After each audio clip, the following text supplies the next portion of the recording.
Queridos, eu quero falar com vocês esta noite a respeito de confiança. Quem é alguém de confiança? Ou quem é alguém que confia em alguém? Eu acho que essa é a pergunta correta. Em quem você confia? Quem que você confia? Pensa aí, você confia em quem? Para quem você bota a mão no fogo? Para ninguém? O Raul Gil, ele pergunta assim, para quem você tira o chapéu? Quem, gente? Não tem ninguém que você possa falar assim, rapaz, nesse aqui eu confio. Seu pai. Seu pai? Olha, eles confiam no pai dele. Vocês confiam em quem? Ninguém? No seu marido? Você confia no seu marido? Você confia em quem? Quem que vocês confiam, gente? A quem vocês desconfiam? Você confia na Irineia? Ok. Agora, em quem que você não confia? Faz a lista agora. Quando a gente pensa em quem a gente não confia, a gente faz uma lista enorme, né? A gente fala assim, não confio nesse, não confio nesse, não confio naquele.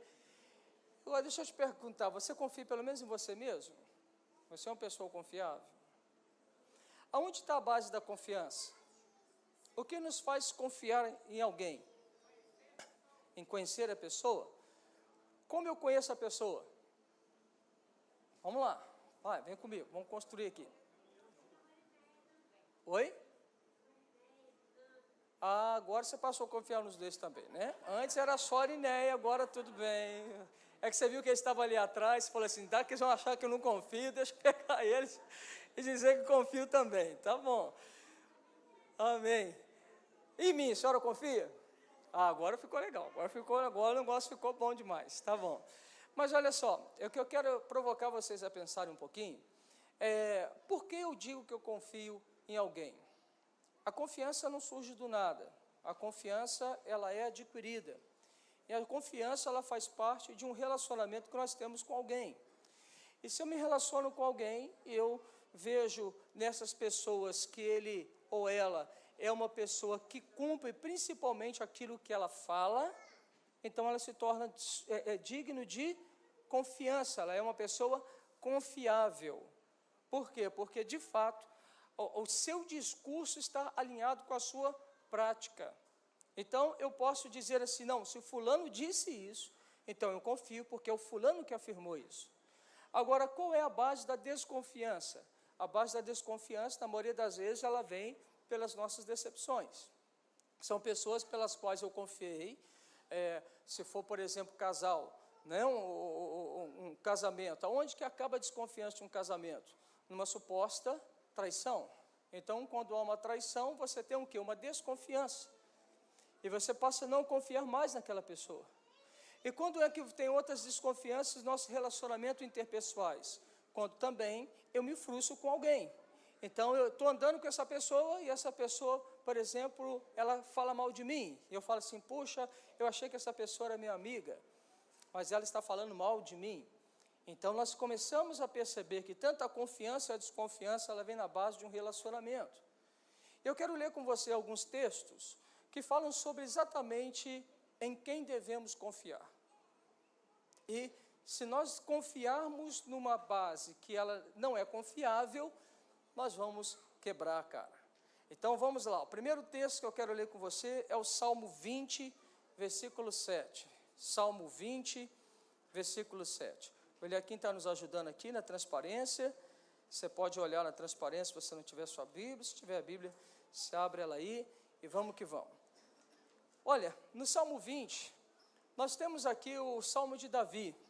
E o primeiro versículo fala a respeito do coração desse rei. Ele fala assim, o Senhor te responda no dia da tribulação. O nome de Deus de Jacó te eleve em segurança. Do seu santuário te enviei socorro e desde Sião te sustenta. Olha que interessante. Davi ele fala de dias de tribulação. Em dias de tribulação, o que mais parece combinar com a nossa vida são dias de solidão. Em dias de tribulação, são dias que nós nos sentimos desesperadamente sozinhos, como se ninguém se importasse conosco, e como se ninguém nos compreendesse na situação na qual nós estamos vivendo. Então, dias de tribulação são dias terríveis. Agora, para sair de um ambiente de tribulação, eu preciso me confiar em alguém, porque muitas vezes quando a gente está atribulado, nós não temos nem força para agir ou para reagir a uma situação. Ficamos prostrados, caídos numa cama, esperando que a morte chegue. Mas quando nós encontramos alguém que nós podemos confiar, alguém que nos tira deste lugar, então vem sobre nós o quê? Um alívio. Eu não sei se você está passando por dias de tribulação, mas se você estiver passando por dias de tribulação, eu quero te dizer que você precisa agir em confiança a alguém ou a quem pode tirar você dessa situação. Agora, ele fala então do dia da tribulação, mas o versículo 7, ele fala assim, uns confiam em cavalos, uns confiam em carros, outros em cavalos. Nós, porém, nos gloriaremos em o nome do Senhor nosso Deus. Antes do versículo 7, tem o 6, que fala, agora sei que o Senhor salva o seu ungido, ele responderá do seu santo céu com a vitoriosa força da sua destra. Quantos de nós já passamos por situações pelas quais nós olhamos as tribulações e as dificuldades, e olhamos e imaginamos uma grande montanha, uma grande dificuldade, quase intransponível, uma situação que nós juramos que ela veio para acabar com a nossa vida, com a nossa paz, com o nosso sossego. Que montanhas podem ser essas? Pode ser montanha de relacionamento, montanha da saúde, montanha financeira. Quais montanhas que vêm se agigantando sobre nós? E que tem essa força de vir e nos derrubar de vez. Nesse contexto, Davi fala dos ambientes das guerras. Ele fala, por exemplo, dos seus inimigos, que tinham um armamento melhor do que o povo de Israel tinha, que tinha cavalos mais velozes do que o povo de Deus tinha. Ele está falando de um povo, por exemplo, os filisteus, que gozavam das maiores armas de guerra. As armas dos filisteus eram moderníssimas. Os cavalos dos filisteus corriam demais. E você imagina uma guerra onde você tem um contato frente a frente, né? Face a face, e as armas que são empunhadas, elas contam muito. Os filisteus, por exemplo, começaram a usar primeiro o uso do ferro, uma arma muito mais destrutiva do que o cobre. O exército dos filisteus era muito mais organizados, eram preparados para a guerra. E quando nós olhamos, então, no ambiente da guerra, se você pega, por exemplo, o inimigo filisteu vindo contra você, você fala assim, rapaz, eu estou lascado. Como eu vou vencê-los? Pois os seus exércitos são melhores do que os meus exércitos. Mas não é nenhuma nem duas vezes que você vê Deus dando livramento a seu povo, com uma minoria de pessoas, por exemplo, Gideão, com 300 homens, ele venceu um exército midianita de milhares de homens. E eles venceram de uma forma sobrenatural, porque esses homens venceram com um vaso na mão, uma tocha na mão e uma trombeta. Subiram no alto do morro, trocaram uma trombeta, todo mundo junto, 300 tocando a trombeta, pareciam 3 milhões de pessoas tocando. O povo no acampamento de baixo acordou assustado, falou assim, lascou, o povo de Israel vem aí, o Deus de Israel vem acabar com a gente. Eles ateiam o fogo no meio de um vaso, aquilo rola morro abaixo, e os próprios filisteus, assustados, começam a ferir uns aos outros e a se matarem. Veja, Israel venceu. Gideão venceu pela força do braço do Senhor. Os muros de Jericó caíram, 7 voltas em volta dele. E na última volta, 7 voltas no último dia e um grito. Caiu uma montanha, caiu os muros de Jericó. E o povo então pôde entrar em Jericó e conquistar. Vem cá, essa é uma estratégia que dá certo? Sim ou não? Racionalmente falando, rodear uma cidade 7 vezes dá certo para ganhar uma cidade? Não, nunca dá certo. Racionalmente nunca dá certo. Racionalmente 300 vai vencer um exército de milhares?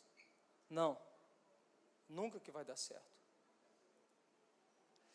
Mas o que Deus está falando conosco é que nós precisamos aprender em quem devemos confiar.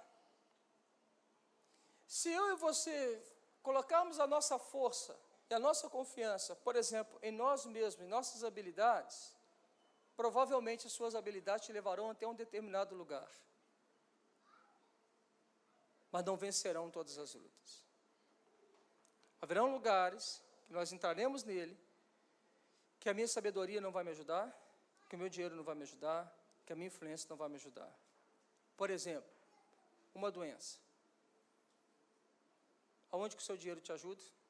Aonde que a tua influência te ajuda? Aonde que a sua posição te ajuda? Pois uma doença derruba tanto o pobre quanto o rico. Em frente à face da morte, o que isso te ajuda? Nada. Tem situações que elas são de fato tão grandes, que nos amedrontam. E Davi, ele aprendeu algo. Davi disse o seguinte: uns estão confiando nos seus carros, uns estão confiando nos seus cavalos, confiam nas suas próprias forças, mas eu aprendi a confiar no meu Senhor. Eu aprendi a esperar em meu Deus. Eu aprendi a acreditar em Deus, e Ele socorreu o seu ungido. Primeira situação: a quem você está colocando o seu coração e em quem você está confiando? Diz muito a respeito do seu estado atual ou do seu estado futuro. Tem um outro texto, Provérbios 3, versículo de 5 a 8, diz assim: confia no Senhor de todo o teu coração.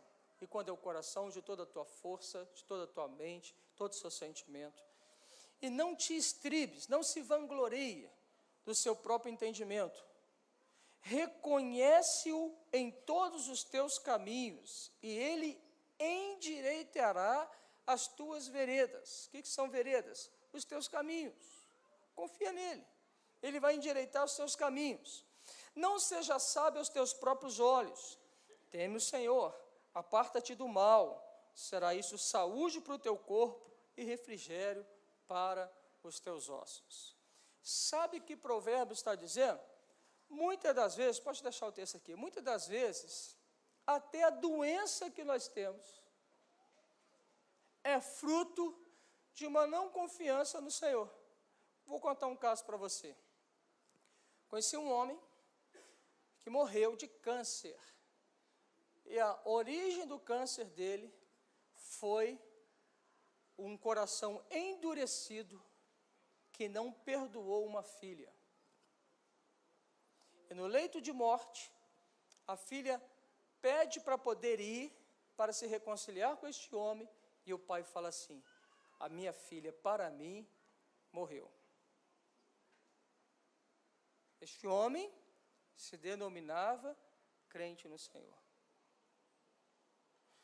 O próprio Davi, pelo pecado encoberto dele, pelo coração arrogante dele, ou o coração orgulhoso dele, ele fala: enquanto calei os meus lábios, os meus ossos ficaram o quê?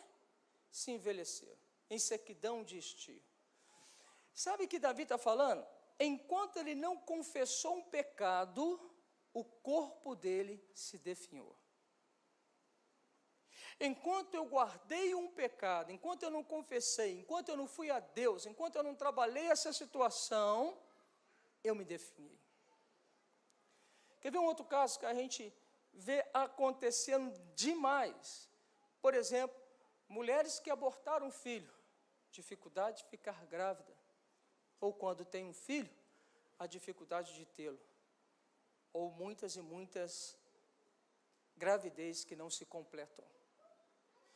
Eu quero te dizer o seguinte, meu querido e querida, que até mesmo o nosso corpo físico, o que nós sentimos no nosso corpo, pode estar altamente relacionado com uma falta de perdão, com uma falta de confissão, uma falta de um conserto com Deus. Então nós nos defiamos, nós adoecemos, temos enfermidades. As doenças psicossomáticas são doenças reais, nascem de uma alma ferida, não tratada e não resolvida. E o texto está falando exatamente isso.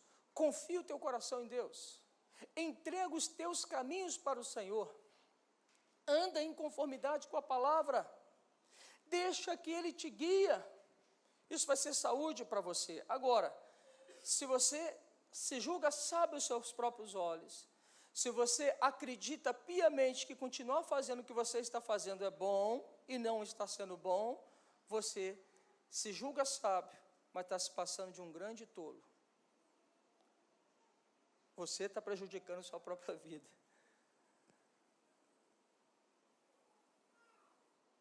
Provérbios, então, nos dá uma outra pista. A confiança em Deus é saúde para o nosso corpo. A confiança em Deus nos tira, por exemplo, de depressão, síndrome do pânico, solidão. Você já parou para poder pensar que essas doenças, cada vez mais, elas aumentam nos dias atuais? Quem conhece pelo menos uma pessoa que é um psicólogo aqui? Quem conhece um psicólogo aqui? Faz assim com a mão, deixa eu ver. Pergunta para ele assim, até quando que você está com a sua agenda tomada? Provavelmente, se ele for um bom psicólogo, ele vai falar assim, olha, até 2022, ela está tomada. Eu não consigo mais atender ninguém. Até um recém-formado, ele já começa a lotar a sua clínica, ou o seu consultório. Porque hoje nós vivemos um tempo de enfermidades da alma, tamanha. Por quê? Porque o povo vive sem limite. E porque ele vive sem limite, ele sai fazendo aquilo que lhe bem dá a entender. O povo entrou numa veia de que a liberdade, ela pressupõe que eu posso fazer tudo. Isso é libertinagem. A liberdade, ela tem responsabilidade. A Bíblia ela é tão interessante que ela fala o seguinte, aonde abundou o pecado, superabundou a graça. Mas veja, o primeiro momento ele fala, onde abundou o pecado. Quanto você acha que abundou o pecado? Você acha que é muito ou você acha que é pouco? Muito ou pouco? Abundante, pecado abundante, é muito ou pouco? É muito. Deixa eu te explicar uma coisa. Bom, eu sou casado com a Érica, a minha esposa, linda e maravilhosa, 19 anos, sou pai do Pedro Henrique e da Ana Sofia. Então eu tenho uma família, e a minha fidelidade para com a minha esposa protege o coração da minha esposa, protege o coração do meu filho, protege o coração da minha filha, protege o meu coração e protege esta igreja. Suponhamos que a gente cai num pecado, por exemplo, de um adultério. Quando eu caio num pecado do adultério, eu cometi o pecado. Mas quem vai ser afetado pelo meu pecado? A minha esposa é afetada, o meu filho é afetado, a minha filha é afetada e toda essa igreja é afetada. Olha como o pecado é abundante. Olha como o meu pecado não fica só em mim. Olha como o pecado ele pode ganhar proporções enormes. E não precisa ir longe, não. Sendo uma pessoa pública, um pastor, esse pecado ganha as dimensões da cidade. Em tudo quanto é canto, se começa a falar e ouvir a respeito do pastor fulano de tal que adulterou. Então isso gera o quê? Confiança? Credibilidade? O que gera? Desconfiança. Então isso faz de mim o quê? Uma pessoa não confiável. Mas veja, como eu ando nas veredas do Senhor, nos caminhos que o Senhor propôs a mim, então significa que a minha vida, ela é uma vida que gera uma bênção. Só para mim? Não. Para minha esposa, para o meu filho, para minha filha, para essa comunidade e para uma cidade. E isso nos dá o quê? Uma credibilidade. Então veja como que a confiança ou a desconfiança está altamente relacionado àquilo que uma pessoa ela é. Está dando para vocês entenderem? Mas pastor, mas tudo bem, você está falando aí, mas e se eu errei? Se eu pequei? Se eu fiz mal? O que acontece comigo? Está lascado? Não tem mais jeito para mim? Opa, claro que não. Veja só, a Bíblia fala que aonde abundou o pecado, superabundou a graça. Então sabe o que significa? Que o amor de Deus vem, Ele nos cura, Deus nos perdoa. Eu tenho falado com vocês isso sistematicamente. O amor de Deus não está relacionado àquilo que eu faço ou àquilo que eu deixo de fazer. Mesmo pecando, Deus continua me amando. Mas pastor, mesmo se eu errar 100 vezes, mesmo se eu errar 100 vezes, o amor de Deus é o mesmo por você. Uma coisa que a gente precisa entender, estou enfatizando que eu tenho pregado muito nesses dias para você, que a gente precisa entender que o amor de Deus, ele é pleno. Da mesma forma que o Pai, o Filho e o Espírito Santo se amam e se relacionam, esse amor entre eles é o mesmo amor para conosco. Pai não tem filhos preferidos. O pai não olha, por exemplo, para mim e olha para o Júnior e ama o Júnior mais do que a mim. O amor do pai por mim e pelo Júnior é o mesmo. Ele é pleno, ele é poderoso, ele é gigantesco. Então, o pai nos ama de igual forma. Isso nos faz entender o seguinte: então significa que, pastor, mesmo eu errando, Deus me ama? Sim, mesmo você errando, Deus te ama. Mesmo você em pecado, Deus me ama? Sim, mesmo você em pecado, Deus te ama.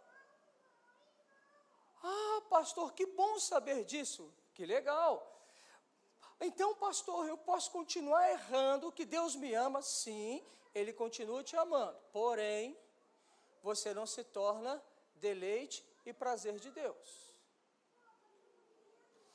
Quando eu ando fora de um propósito de Deus para a minha vida, qual a consequência que vem sobre mim? Veja, vem cá, Júnior, por favor. Vamos dizer que Júnior é Deus, e eu estou andando com Deus. Deus me ama, e eu amo a Deus. Então, nós andamos juntos. Nós temos um relacionamento. Veja, o Pai me quer perto dele, e eu quero estar perto dele. Então, nós estamos tendo um relacionamento de amor. Ao amor mútuo. Eu não estou andando com ele porque eu tenho medo de ir para o inferno. Eu estou andando por ele porque ele é o perfeito amor. Porque eu provei do amor de Deus, eu vi que o amor de Deus ele é bom, eu vi que o amor de Deus ele é agradável, e vi que o amor de Deus ele é perfeito. Então eu quero viver uma eternidade com ele. Então todas as minhas ações para Deus são ações que eu busco agradá-lo. Por quê? Medo de ir para o inferno? Não, porque eu o amo e eu quero fazê-lo bem. Tem alguém que você ama? Alguém pelo menos está amando uma pessoa aqui? Levanta a mão, deixa eu ver. Quantos de vocês pelo menos estão amando uma pessoa? Você quer o bem da pessoa que você ama ou você quer o mal da pessoa que você ama? Você faz coisas para o bem dela ou para o mal dela? Opa, a mesma coisa, eu e Deus. Porém, se eu decido fazer as minhas próprias veredas, os meus caminhos, o que Provérbios está falando, se eu decido andar segundo a minha vontade, Deus me respeita. Só que aqui, olha o que acontece, eu já não estou mais perto dele. Então agora eu estou fazendo o meu caminho, fora do caminho que ele propôs para mim. Ele continua me amando? Sim ou não? Sim. Agora, o fato de eu estar distante dele, isso gera em mim o quê? Proteção ou desproteção? Desproteção. Significa que eu vou colher segundo as escolhas que eu fiz no meu coração de criar o meu próprio caminho. Agora, Deus é ruim? Então, se alguma coisa má acontece comigo, é porque Deus é mau? É porque Deus não me ama? Não, Ele te ama, Ele é bom, mas eu, ou você, ou nós, escolhemos gerar uma independência de Deus. E nós falamos assim, Deus, tudo bem, você fica aí, que agora eu quero viver a minha vida. Aí a gente diz assim, porque eu quero ser feliz. Agora eu te pergunto, existe alguma felicidade fora de Deus?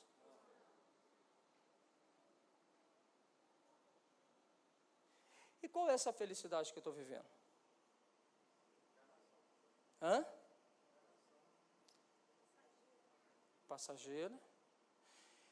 Se a sua alegria não é plena, e quando eu falo de plenitude, eu não estou falando de ausência de problema, eu estou te falando que mesmo no problema eu sou pleno no amor, mas se a minha sua alegria não é plena, é porque ela é transitória, porque os meus valores que me guiam são os valores deste mundo, e a Bíblia fala que o mundo jaz no maligno.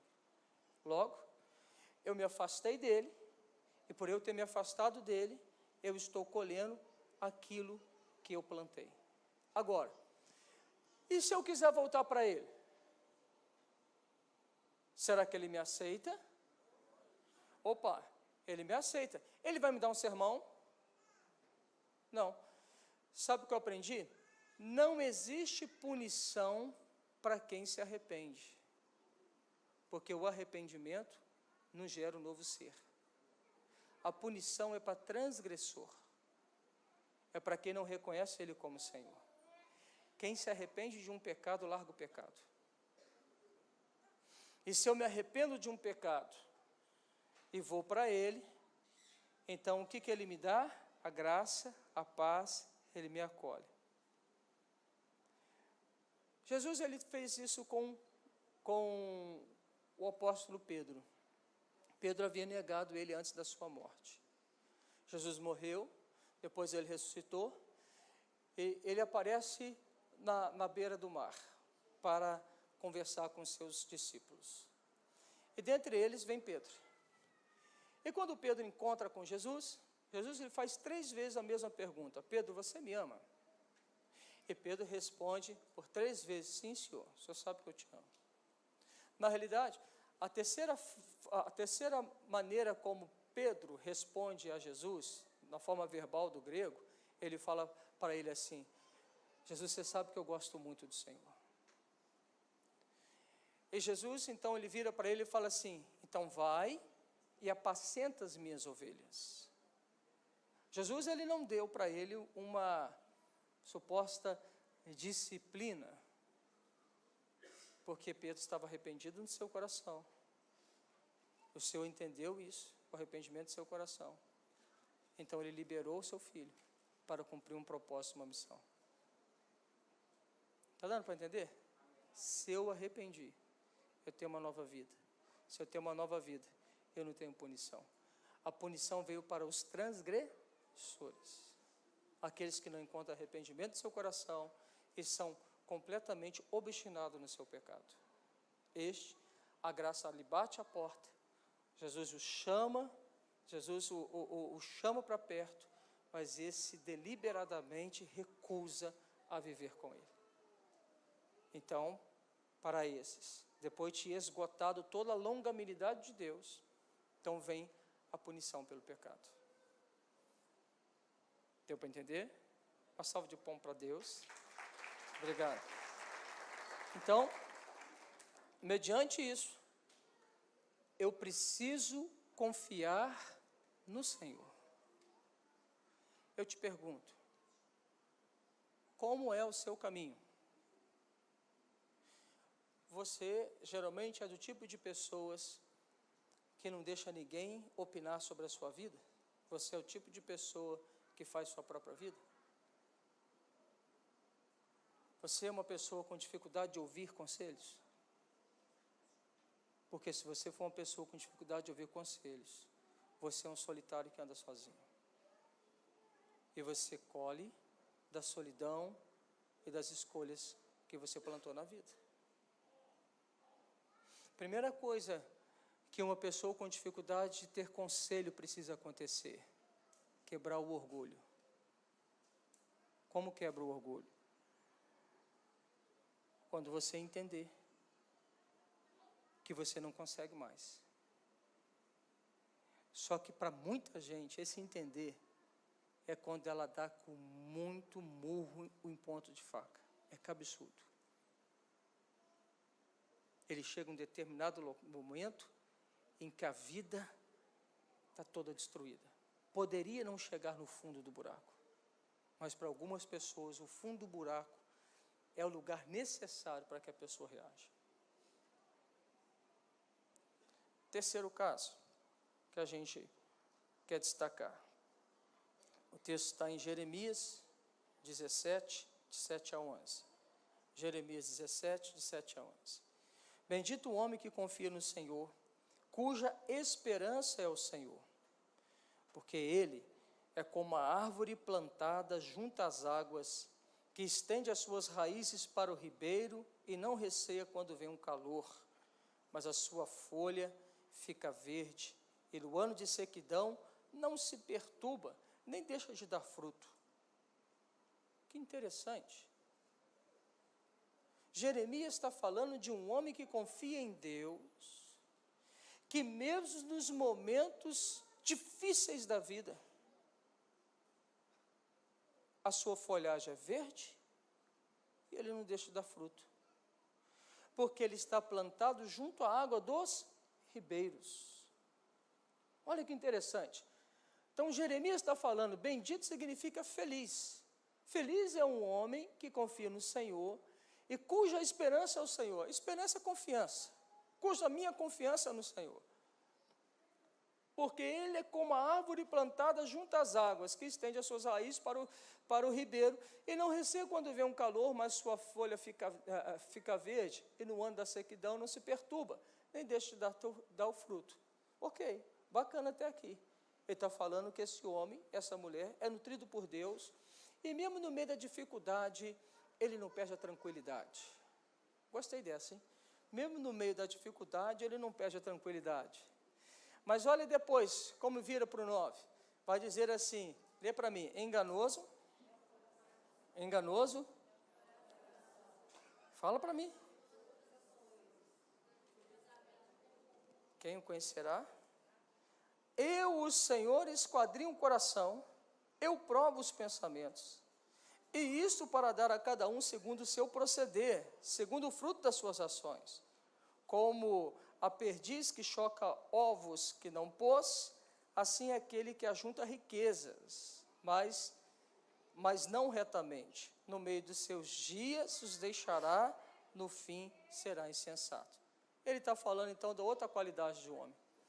Um confia, outro confia no seu coração. Quem confia no seu coração é aquela pessoa que é uma roda gigante. Você conhece pessoas que é como uma roda gigante? Ora está bem e ora está mal. Quando ele está bem, está onde? Está embaixo ou está em cima? Está em cima. Então, ele fala que a vida é uma roda gigante. A vida é um círculo. Eu não concordo com isso. Tem pessoas que acham que o mundo é assim, ó. Não é assim. que tudo se repete. Não. Isso aqui é quem acredita em karma, essas coisas todas, eles pensam nos círculos da vida. Eu acredito assim, a Bíblia fala que nós somos como uma espiral. A gente faz isso, ó, mas sempre para frente. Ó, sempre chegando para um fim proveitoso. Sabe o que significa? Que os meus momentos da vida, bons ou ruins, em Cristo, me impulsionam para frente, para um propósito. Quando eu estou sem Cristo, então é o ciclo da prova, que sempre vem, só que eu sou sempre desaprovado na prova. Sabe o que significa isso? Pessoas que estão lutando há anos e anos na área do sentimento. Já teve 5, como aquela mulher lá da Samaritana, teve 5 maridos. Tem gente que está assim, o problema dela é relacionamento conjugal. Então ela, se é homem, tem 5 mulheres, e se é mulher, tem 5 homens. E esse que você tem agora ainda não te satisfaz.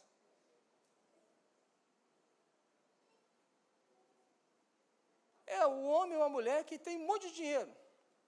Não, agora eu vou trabalhar, eu vou ganhar 10 mil, vou ganhar 20 mil, vou ganhar 100 mil. Por isso você tem corrupto. Porque ele está ganhando um bom salário. Quantos de vocês concordam comigo que um salário de senador é bom? É bom. Um salário de presidente é bom, não é bom? É bom. Por que eles ficam fazendo um monte de roubalheira? Por quê? Porque o coração deles é igual a sepultura, não se sacia. Você pode pagar para um senador corrupto 100 milhões de reais o salário mensal dele. É bom ou não é? 100 milhões de reais. Ele ainda vai roubar mais. Porque não é o que ele ganha. É a corrupção do coração. Enganoso é o coração do homem, que faz os seus planos, que coloca a sua vida em coisas e não coloca no Senhor. Enganoso é o coração desse homem, dessa mulher. Quem o pode discernir? Deus, que o esquadrinha e sabe como é o coração e dá a ele segundo o seu proceder. Agora vem cá, e eu termino com essa questão. O que é Deus dar segundo o proceder do coração? Deus punindo ou Deus amando? Amando ou punindo? Pensa você o seguinte: o que é Deus dar segundo o teu coração? Deus, você chega para Deus e fala assim: Deus, eu quero toda a minha herança, eu quero gastar tudo que é meu de direito, eu quero fazer festa. Então, por favor, que é a parábola do filho pródigo, me dá tudo que é meu. O pai chega lá: tudo bem, filho, isso você quer? Quero. Você quer sair da casa? Quero. Tudo bem, não é o que eu desejo, mas é o que você quer? É o que eu quero. Então tá, então ele pega tudo, divide a herança para os 2 filhos que ele tinha, dá para um filho, o filho cai no mundo, gasta a grana dele. Gastou em quê? Em festas, orgias, bebedices, drogas, até que termina tudo o dinheiro. Agora, o que é o pai falando assim? Faz segundo o teu coração, eu te entrego o seu coração.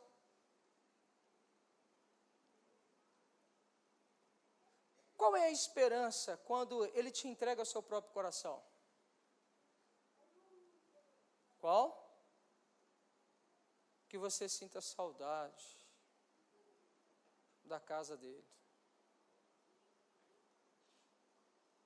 Porque um pai que sabe que não tem amor fora dele, sabe que quando nós provamos algo fora dele, um dia nós vamos ter saudade. E um dia nós vamos querer voltar para casa. E um dia a gente vai falar assim: cara, eu era feliz e não sabia. O mundo só me destruiu, só acabou comigo. Eu me arrependo, Senhor, e volto para a tua casa. O dia que esse homem, essa mulher fala isso, tem arrependimento e tem um desejo de voltar para casa, e o pai tem um desejo de recebê-lo. Uma nova vida nasceu. Do que adianta ele ter você descontente na casa?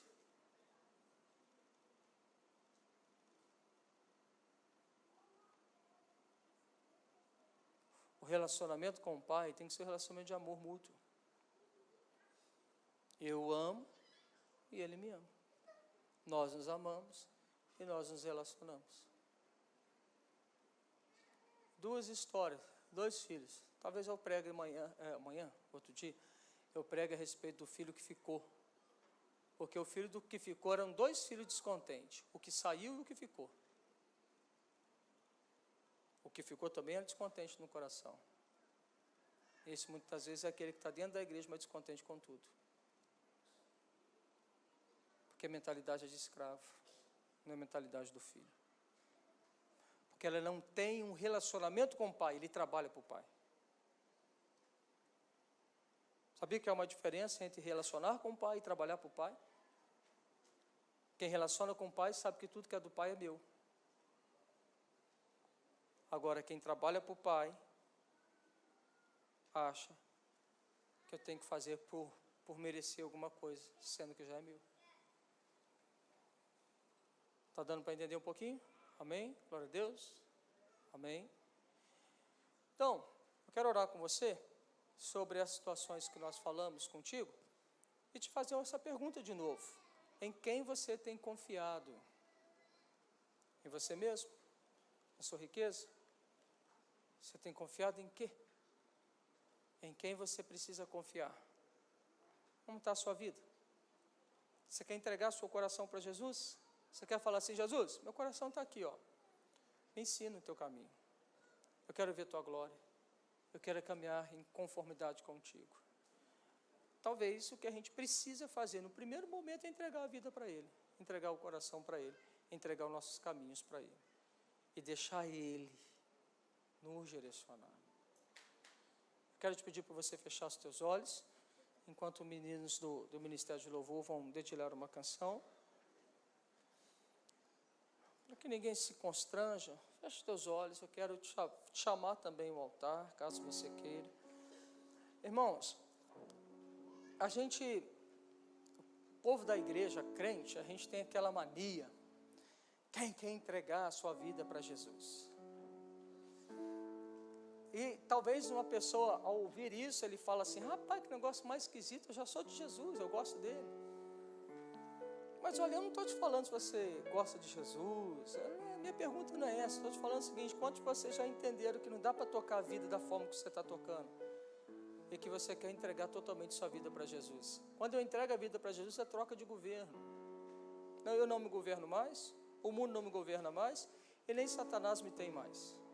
Agora eu estou entregando minha vida para Jesus. Eu estou escolhendo andar com Jesus. Estou escolhendo viver para agradar Ele. E quando a gente fala assim, você quer aceitar Jesus? Eu estou te dizendo é isso. Você quer entregar sua vida para Ele? Você quer colocar sua confiança nele e aprender a andar com Ele? Ou talvez você saiu da presença dEle. E hoje você veio aqui e essa palavra toca no teu coração. Você achava que não era merecedor de voltar para Ele, e Deus te fala, filho, eu te amo, deixa de bobeira. Você continua sendo meu filho, que eu amo você. Agora, se você quiser andar comigo, eu caminho contigo. Mas eu fiz tanta coisa errada, pai. Eu sei disso, filho, por isso que eu quero te receber, porque eu sei que as tuas escolhas te colocaram nesse lugar. Mas se você volta para mim, deixa eu guiar a tua vida, vai tudo mudar. Eu amo você e quero cuidar de você. Essa é a mensagem de Deus para você nessa noite. Essa é a mensagem do Senhor para você nessa noite. Agora, quem toma a decisão é você. O Pai já tomou a dele, quando Ele entregou o Filho, Jesus, para morrer por mim e por você. Ele já sinalizou, em meu e em seu favor.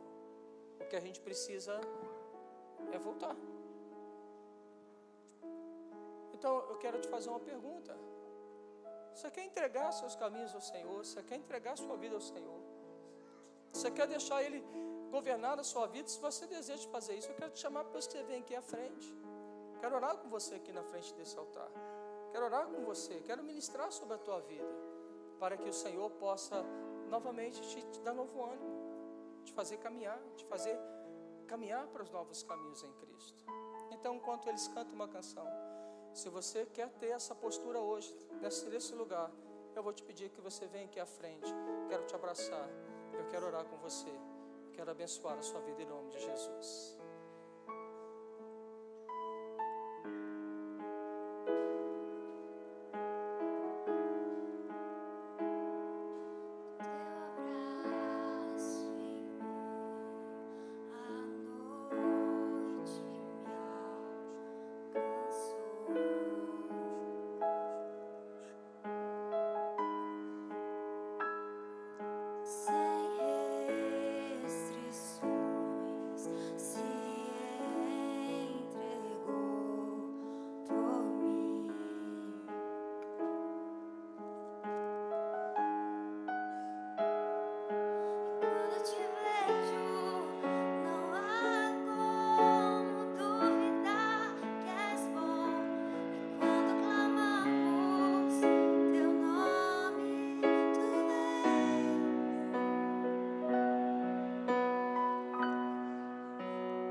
Tem um texto de 1 Samuel.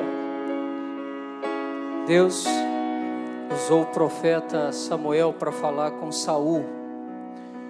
E Deus está escolhendo o rei de Israel.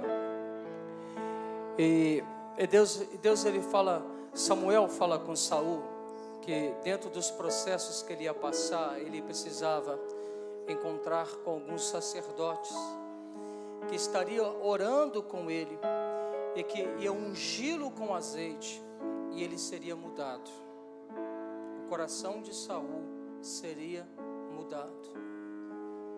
Enquanto nós adorávamos o Senhor, Deus me fez me lembrar da minha meditação de hoje, essa porção de hoje, quando Deus mudou o coração de Saul, porque Deus o chamou para ser rei. Então Deus usou de uma unção sobre Saul, para que o coração desse homem fosse totalmente mudado, transformado, porque Deus viu em Saul um rei. E para que nós possamos entrar dentro de uns propósitos de Deus para as nossas vidas, nós precisamos nos colocar debaixo dessa unção de Deus. Então eu quero novamente insistir com você, que quer entregar os teus caminhos ao Senhor, que quer permitir que o Senhor ele escreva um caminho diferente na sua vida, que quer colocar a sua confiança em Deus. Eu te chamo para estar aqui à frente. Quero orar, quero ungir você, quero te abençoar, para que Deus mude o teu coração e te transforme. Amém? Se há alguém que assim deseja, vem aqui à frente. Quero orar com você, quero ministrar sobre a tua vida. Então venha.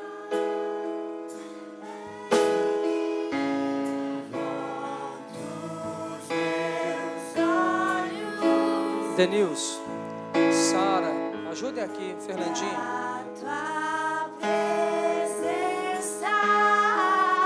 Júnior.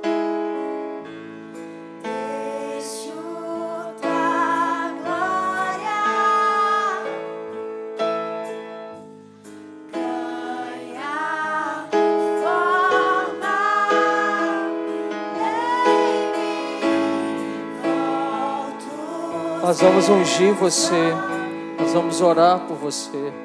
Ore para que Deus mude os seus caminhos. Ore para que o Senhor transforme as vidas, os corações e as mentes. Nós selamos a sua vida com o óleo do Espírito. Nós selamos a tua mente, o teu coração, para que você comece a pensar concordantemente no Senhor, que o teu coração seja transformado. Que a bênção de Deus, a vida de Deus flua em você e a partir de você, que uma nova vida comece a ser escrita na sua vida. Nós profetizamos o novo de Deus, profetizamos sobre você em nome de Jesus, uma nova vida, um novo coração, uma nova disposição, em nome de Jesus. Lais, João, Jobs.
Pai, nós profetizamos sobre os teus filhos e filhas.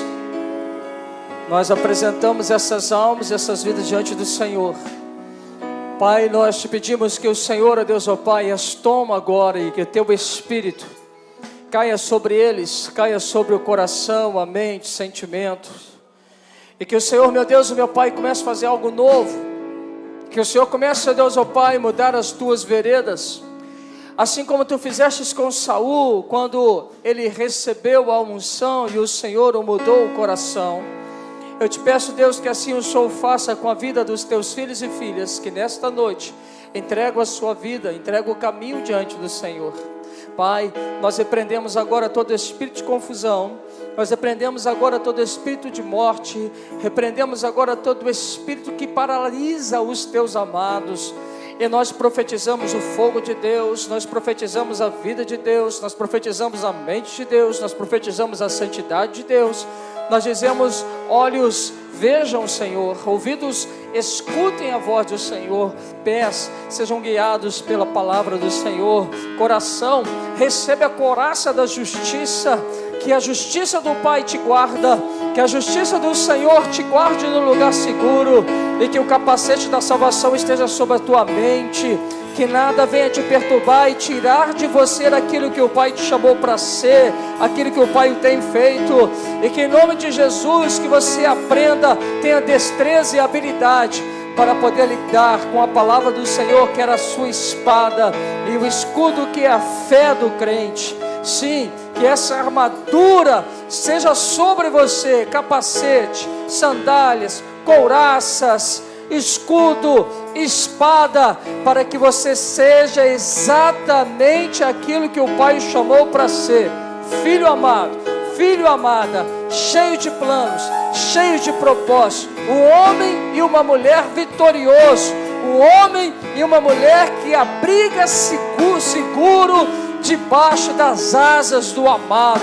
Nós chamamos à existência esta nova vida sobre você, nós chamamos à existência esse novo coração, essa nova mente, essa nova postura. Nós chamamos à existência o tempo do sobrenatural, de coisas começarem a acontecer de uma maneira, de uma velocidade, o qual vocês reconhecerão que o Senhor fez isso, foi pela força do Senhor, porque nós escolhemos entregar a Ele o nosso coração e esperar nele, que é o nosso santo refúgio, a nossa alegria e o nosso prazer. Em nome de Jesus, sejam renovados nesta noite, sejam cheios de fogo, sejam cheios de poder de Deus sobre a vida de vocês, para os guiar e os direcionar a todo bom caminho em Cristo. Em nome de Jesus, em nome de Jesus, aleluia, amém.